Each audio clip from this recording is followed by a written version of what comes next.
If your Android phone's constantly saying storage almost full, there's one common mistake that's secretly eating gigabytes of your storage. Welcome to GadInsider, your go-to for the latest tech news. The biggest storage thief on your phone isn't your camera roll, it's apps and their massive cache. Even if you barely use them, apps like Instagram, TikTok, Facebook, and YouTube are constantly caching videos, images, and data in the background. Old games you haven't opened in months, they're still downloading updates and storing files. All this bloat doesn't just eat space, it slows down your phone, makes apps laggy, and leaves no room for system updates. To fix it fast, first of all, delete the unused apps and be ruthless. Haven't used it in 3 months? Delete it. You can always re-download later. Then clear app caches. Go to settings, then apps. Tap on big apps like Instagram, TikTok, Chrome, or WhatsApp, then hit storage and clear cache. This can free up to 10 to 20 GB instantly. Plus, stop using 10 different apps for everything. Use all-in-one apps like Notion or Google Keep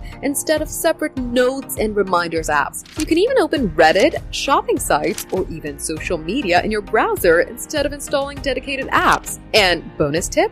Turn off auto updates for apps you rarely use and consider moving big games or files to an SD card if your phone supports it. Once you clean up unused apps and clear one of those sneaky caches, your phone will feel faster, lighter, and you'll finally stop getting those annoying storage warnings. If this video helped you, smash that like button, subscribe to GadInsider, and hit the bell for more useful Android tips and phone hacks.